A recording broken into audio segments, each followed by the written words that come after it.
Captain Marcus Chen had faced down Vorthan war fleets, negotiated with the crystalline ethereals, and survived 3 different assassination attempts by the Shadow Consortium. But nothing in his 20-year military career had prepared him for this moment. Standing in the pristine medical bay of the research station Endeavor, staring down at a diminutive alien child who barely reached his waist. The girl, if gender even applied to her species, possessed large, luminous, violet eyes that seemed to hold the wisdom of ancient stars. Her skin shimmered with an opalescent quality, shifting between pale blue and silver as she moved. Delicate, antennae twitched atop her head, and her 4-fingered hands clutched a tattered piece of fabric that Marcus recognized as emergency blanket material. "Sir," Dr. Yamamoto whispered beside him, "she won't let anyone else approach. Every time we try, she becomes agitated and retreats to that corner. She's been like this for 3 days since we found her escape pod." Marcus frowned. The child was the sole survivor of what appeared to be a destroyed civilian transport. No identification, no records in any galactic database, and most puzzling of all, no response to any of the universal translator protocols. She simply stared at everyone with those enormous eyes, occasionally making soft, chittering sounds. "Has she eaten anything?" Marcus asked. "She accepts water but refuses all. Food. We're running out of options, Captain." Marcus stepped forward slowly, hands visible and empty. The child's antennae immediately perked up, tracking his movement with intense focus. When he was within arm's reach, she did something that made every person in the medical bay freeze. She stood on her tiptoes, pressed her small face against his uniform shirt, and inhaled deeply. The sound she made was unlike anything Marcus had heard before, a melodic trill that seemed to resonate in his chest. Her antennae glowed with a soft golden light, and for a moment he felt an overwhelming sense of peace wash over him. Then, in perfectly clear galactic standard, she spoke her first words since being rescued. "You smell like safety." Dr. Yamamoto's jaw dropped. "That's impossible. The translator couldn't."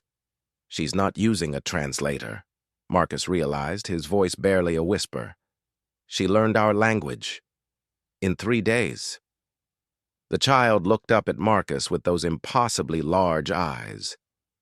"Your scent pattern indicates protective behavioral markers, Alpha Guardian pheromone signatures. You fight to protect smaller beings, yes?" Marcus knelt down to her eye level, his mind racing.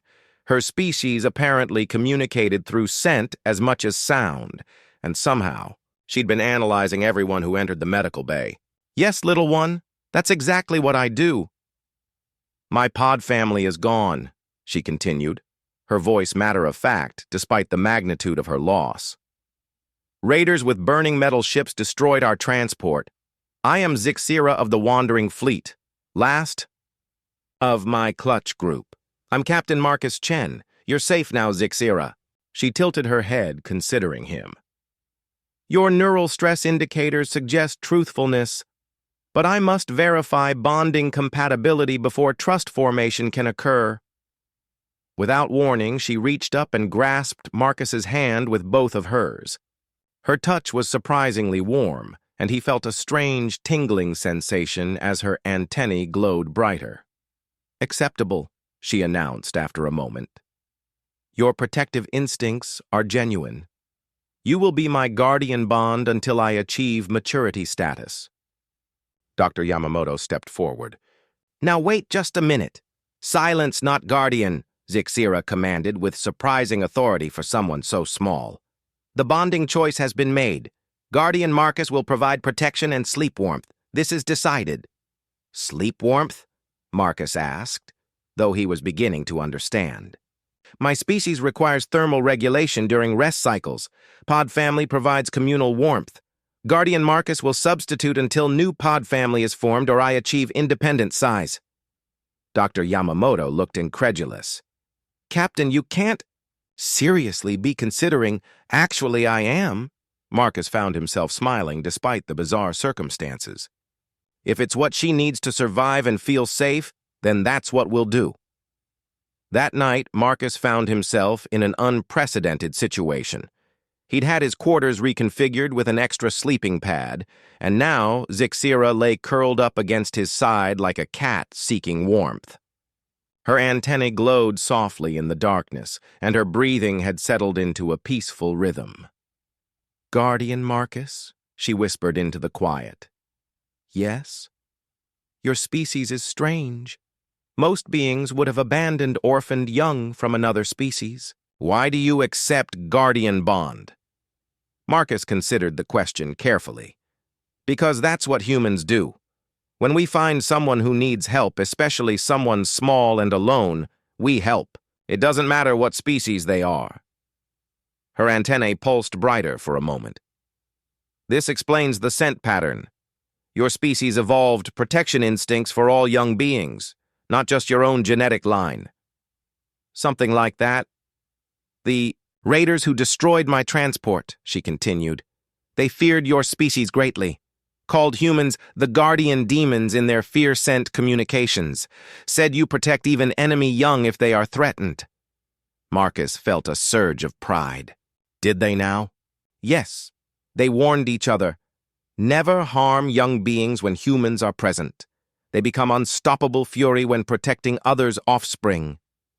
Zixira shifted closer, her small form radiating contentment. "I understand now why the Galactic Council chose humans as peacekeepers. Your guardian instincts make you protectors of all who cannot protect themselves."